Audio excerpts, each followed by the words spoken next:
Fala galera do canal Geografia em Ação, aula de História hoje, especialmente para a galera de Governador Edson Lobão, a Escola Santa Rita no Bananal e a Escola Abdala, isso mesmo. Vamos falar sobre a Primeira Guerra Mundial, gente. E para explicar sobre essa Primeira Guerra Mundial, a gente tem que compreender os fatos que antecederam esta grande guerra, né? Então, olha só, a Europa entrou no século XX com um equilíbrio de forças muito delicado entre os países. Isso porque se acentuavam as disputas territoriais do continente europeu, principalmente a Alemanha buscando ali os territórios da Estônia, Lituânia, né? A política de expansão geográfica e econômica imperialista era a busca por novos mercados consumidores, que consequentemente era a busca também por novas colônias. Então a Inglaterra, Portugal, Espanha, França dispararam na frente nesse quesito aí. De busca por novas colônias, enquanto que a Alemanha ficou para trás. Visto que a Alemanha, gente, foi um dos últimos países a sair do sistema feudal. As disputas por mercados consumidores, fornecedores de matérias-primas para as indústrias. Somando-se isso, as ideologias nacionalistas contribuíram para aumentar os preconceitos étnicos em todo o continente, estimulando ainda mais os conflitos entre diferentes povos e nações. Como eu falei anteriormente, a Alemanha foi um dos últimos países a sair do sistema feudal, mas nem por isso ela ficou para trás em relação aos países do oeste europeu, né? A industrialização alemã aconteceu de forma bem rápida e intensa, né? E esse processo ela intensificou um equilíbrio de forças, aliás, desequilibrou as forças do continente europeu e a busca por novos mercados consumidores. E aí a gente leva à pergunta, mas, afinal, como essas tensões se manifestavam de fato?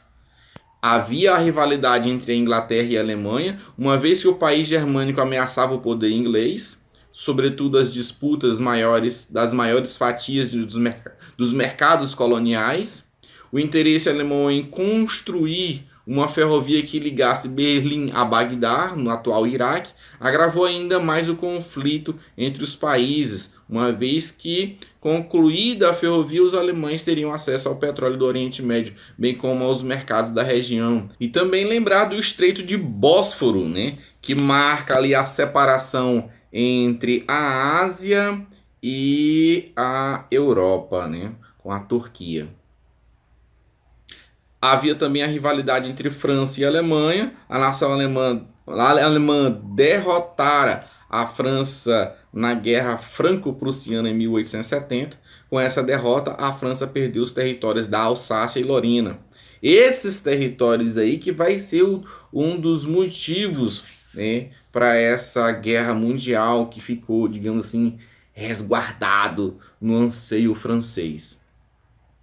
Aí nós temos o expansionismo russo, que entrou em choque com os interesses do Império Austro-Húngaro, do Império Otomano, que é a atual Turquia, e da Alemanha, em nome do pan-eslavismo. Os russos pregavam a união dos povos eslavos e ameaçavam invadir os territórios desses impérios. E, por último, nós temos o quê? Os russos pretendiam se apossar dos estreitos de Bósforos, que eu falei anteriormente, e de Dardanelos, sob o domínio do decadente Império Otomano, regiões por onde passaria a estrada de ferro de Berlim-Bagdá. Isso ia contra os interesses da Alemanha, que naquela época apoiava o Império Austro-Húngaro e o Império Otomano. Entretanto, o estopim, Primeira Guerra Mundial, foi o assassinato do príncipe herdeiro, o do trono austro-húngaro, Ferdinando, né? Francisco Ferdinando. Esse assassinato marcou o estopim para o início da Primeira Guerra Mundial em 1914.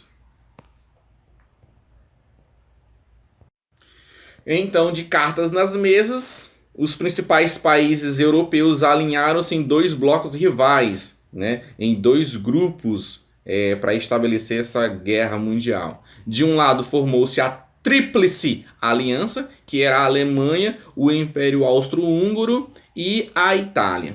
E do outro lado, a Tríplice Entente, a Grã-Bretanha, França e Rússia. Essas alianças, no entanto, mudariam com o tempo, já que a Itália, como você verá a seguir, trocou de lado e se aliou à Tríplice Entente. Isso só durante o percurso da Primeira Guerra Mundial, que a gente vai ver essa atividade no terceiro caderno do primeiro bimestre, tá, gente?